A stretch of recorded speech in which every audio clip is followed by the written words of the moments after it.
Jos Verstappen has just dropped an absolute bombshell that sent shockwaves through the entire Formula One paddock days before the Brazilian Grand Prix. The father of four-time world champion Max Verstappen has spoken out.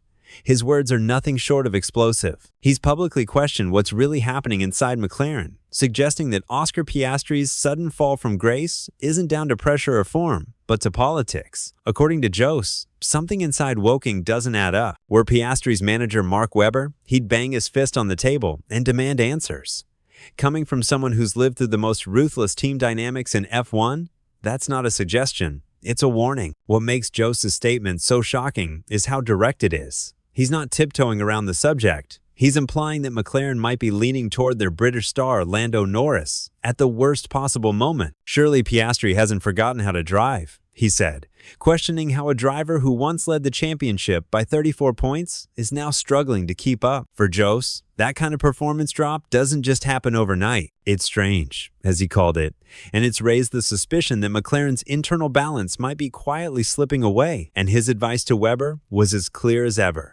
Stop staying quiet, stand up for your driver, and take control before it's too late. Jos knows exactly what happens when a driver becomes the underdog inside his own team because he's seen it all before. He watched his own son fight against the odds, and he understands how quickly a team can shift its focus toward a more marketable face. Norris, with his charisma, humor, and global appeal, has become the face of McLaren's resurgence. And that's where Jos believes the danger lies. When one driver becomes the brand, the other becomes expendable. And right now, that's how Piastri's season is starting to look a brilliant talent, slowly fading into the background while the spotlight burns brighter on his teammate. Jos Verstappen's message isn't just advice, it's a wake-up call. It's a reminder that Formula One is as much about power and perception as it is about speed. If Webber and Piastri don't take a stand now, the title that once looked within reach could slip away before they even realize what's happening. And that's why this story has gripped the entire paddock, because Jos Verstappen doesn't speak unless he sees something brewing. So make sure to give this video a like, subscribe, and stay until the very end. Because what Jos has just said could completely change everything we thought we knew about McLaren, Piastri, and their fight for the World Championship. Jos Verstappen's comments have set off a firestorm across Formula One, and for good reason. When the father of a four-time world champion speaks, the paddock listens. And this time he didn't just hint at trouble, he lit the fuse directly under McLaren. Jos has publicly questioned what's happening behind closed doors in Woking, suggesting that Oscar Piastri's strange decline in performance is more than a simple case of form or bad luck. Piastri hasn't suddenly forgotten how to drive, he said flatly, a statement dripping with disbelief and challenge. For Jos, something feels off, and he's not afraid to say it. His advice to Piastri's manager Mark Webber was blunt. Stop playing nice, go inside that garage, and bang your fist on the table. Coming from someone who's watched the political side of Formula One up close, it's not a suggestion, it's a survival strategy. To Jos, this situation looks eerily familiar. He's seen how quickly a team's dynamic can tilt when the balance between drivers is lost. His own son Max built his empire by never letting himself become the second priority. And that's exactly what Jos fears is now happening to Piastri. He sees the same warning signs that once haunted Webber at Red Bull, the slow, subtle drift of attention and resources toward the driver who's better for the brand. In McLaren's case, that's Lando Norris, the British poster boy, the social media sensation, the marketing dream. Norris represents the face of McLaren's resurgence, the golden ticket to sponsors and fan engagement. And when one driver becomes the face of the team, the other almost always becomes the footnote. It's not that McLaren have explicitly picked a favorite, at least not publicly, but Jos Verstappen doesn't buy coincidences. He's too experienced and too shrewd to believe that a driver leading the championship by 34 points could suddenly lose form without a deeper reason. To him, this strange drop-off has all the hallmarks of imbalance creeping into the system.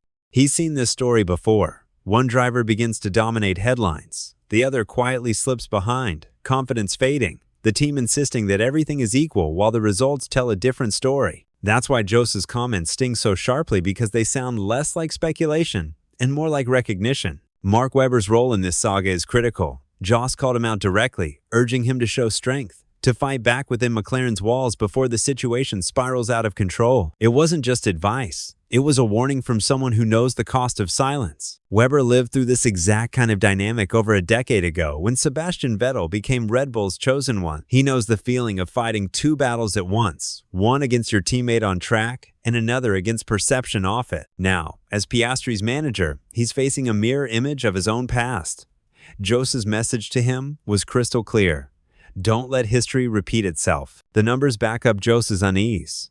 Dominating early in the season, Piastri has gone 5 races without a podium. His once silky consistency has vanished, replaced by frustration and self-doubt. Crashes in Baku, lackluster pace in Austin, and a flat weekend in Mexico have turned his 34-point lead into a 1-point deficit to Norris. McLaren insists it's all down to circuit characteristics that Piastri's smoother driving style struggles on low-grip surfaces. But to Jos, that explanation feels like a smokescreen. Surely Piastri hasn't forgotten how to drive, he repeated, challenging the narrative. To him, something in the team structure has shifted, something psychological, perhaps even political, and the paddock is listening.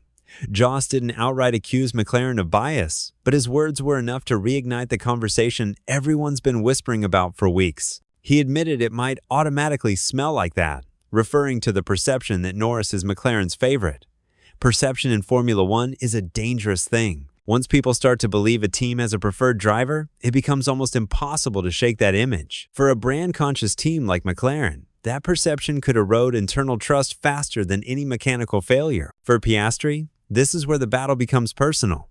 His strength has always been his calm, his ability to absorb pressure without cracking.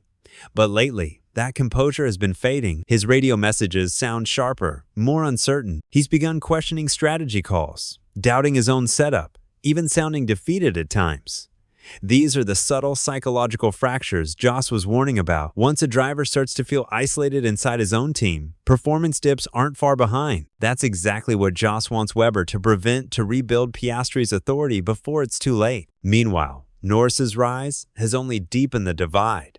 His victory in Mexico was commanding, his confidence unshakable. The British media have crowned him the hero of McLaren's revival, and every post, every press release, every headline seems to revolve around him. That's not Norris's fault. He's simply capitalizing on his form, but it feeds into the perception Jos was describing. Norris is the star, Piastri, the supporting act.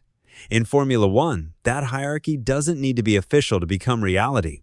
Once the momentum shifts, so does the balance of power inside the team. Andrea Stella and Zach Brown have tried to counter the narrative, insisting there's no bias, no emotion, just racing. Brown even said he'd rather lose the championship to Max Verstappen than play favorites within his team, a bold claim, but one that also reveals how aware they are of the speculation. The fact they're even addressing it shows how volatile the situation has become. The pressure to maintain equality while fighting for a championship is immense. And Jos Verstappen's words have just made it even harder.